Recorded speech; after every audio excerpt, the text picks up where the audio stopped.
어렵고 무겁게만 느껴졌던 다양한 법률 이야기를 쉽고 재미있게 풀어드릴 여러분의 법률 길잡이 정은주 변호사입니다. 안녕하세요. 모르면 놓치고 알면 득이 되는 법. 법에 관해서만큼은 여러분께 작은 힘이 되어드리겠습니다. 안녕하세요. 김성철 변호사입니다.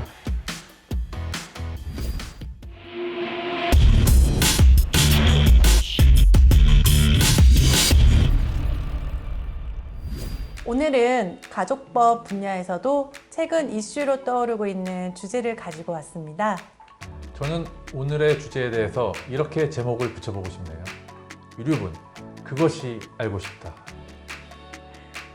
유류분 얘기를 하려면 먼저 상속과 유언의 이야기를 빼놓을 수 없죠. 예전에는 상속 내지 유언에 따른 분쟁에 관해서 얘기하면 재벌가나 갑부들에게나 일어날 수 있는 것으로 많이들 생각하셨는데요. 최근 들어서는 돈 많은 사람들만 상속 분쟁을 한다는 통념이 깨지고 있습니다. 오늘의 주제인 유류분, 그에 대한 권리인 이른바 유류분권, 그에 따른 권리 행사인 유류분 반환 청구 소송이 많이 제기되고 있는데요. 상속 분쟁과 관련된 소송의 절대 다수가 실제로도 유류분 반환 청구 소송입니다. 사망한 사람으로서 유산을 넘겨주는 사람을 의미하는 피상속인. 피상속인은 살아있을 때 상속인 중 일부나 제3자에게 자신의 재산을 제한 없이 자유롭게 증여할 수 있습니다. 이는 이른바 유언의 자유라고 할 수 있는데요. 이는 헌법에서 보장하는 재산권의 정당한 행사로 볼 수 있습니다. 이와 같이 유언의 자유에 따라 생전에 재산을 넘겨주지 않고 유언으로 특정 상속인이나 제3자에게 유산을 몰아줄 수도 있어요. 그 재산은 피상속인이 평생 모은 것으로 원래 피상속인에게 속한 것이니까 당연한 이치라고 볼 수 있겠죠.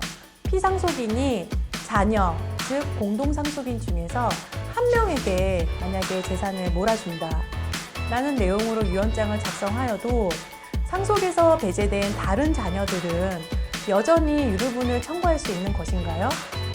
유류분 청구권은 상속에서 배제된 공동상속인에게 부여되는 법률상의 권리에 해당합니다.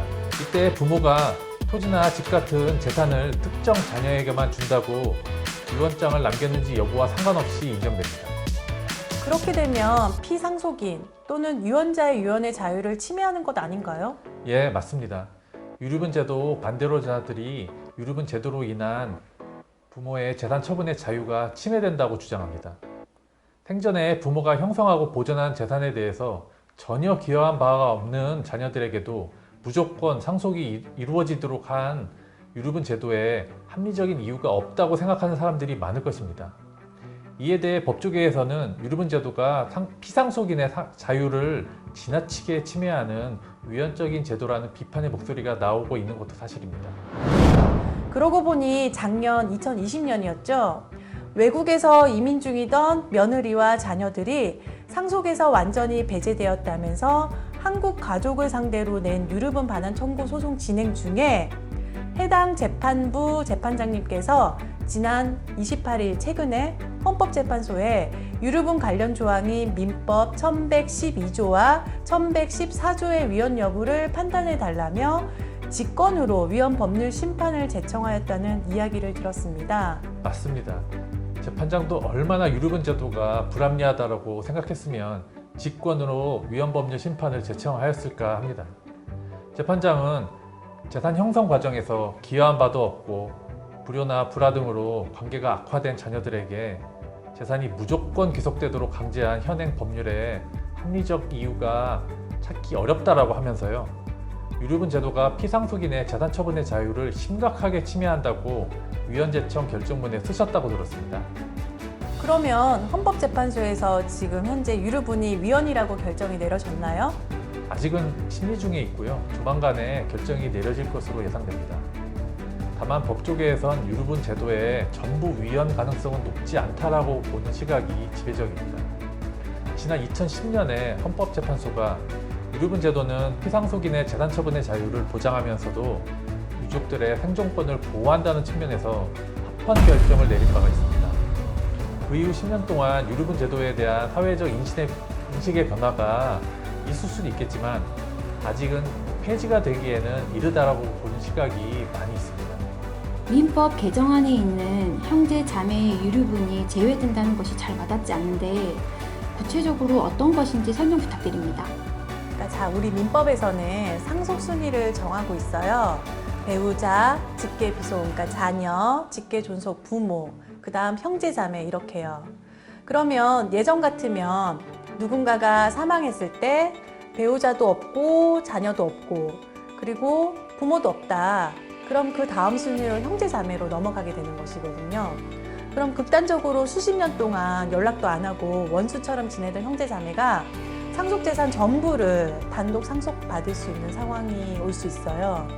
그런데 사망하는 사람이 사망 전에 유언으로 나는 내 재산 전부를 어디에 기부하겠다 또는 아니면 내 친구 누구에게 전부 유증하겠다라는 내용을 남겨두고 사망을 하면 그 사람의 상속 재산 전부를 상속받을 수 있었던 형제 자매가 유류분 청구 소송을 제기해서 일정 부분은 이제 되찾아올 수 있는 그런 것이에요. 그런데 민법 개정을 통해 형제 자매의 유류분을 없애자는 거잖아요. 자, 그렇게 되면 누군가가 사망하면서 자신의 전 재산을 기부하거나 친구에게 전부 유증을 했을 때 그 유언의 효력 그대로 형제 자매는 한 푼도 상속을 받지 못하게 되는 것이에요. 왜냐하면 형제 자매 유류분 청구권이 없어졌으니까요.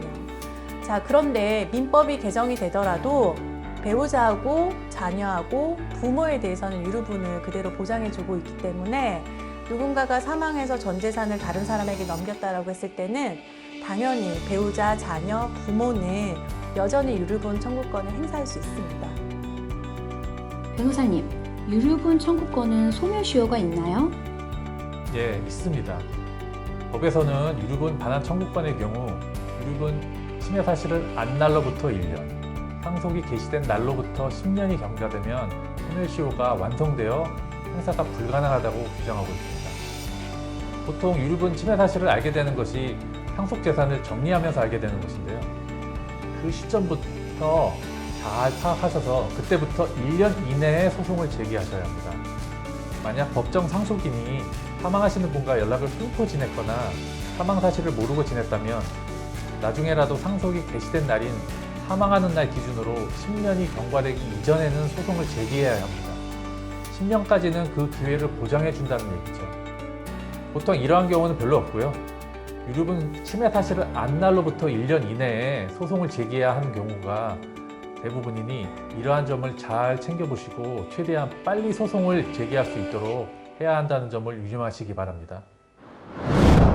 오늘 유류분 제도에 대해서 알아봤는데요. 시청하신 분들께서 조금이나마 도움이 되셨으면 좋겠습니다. 그러게요.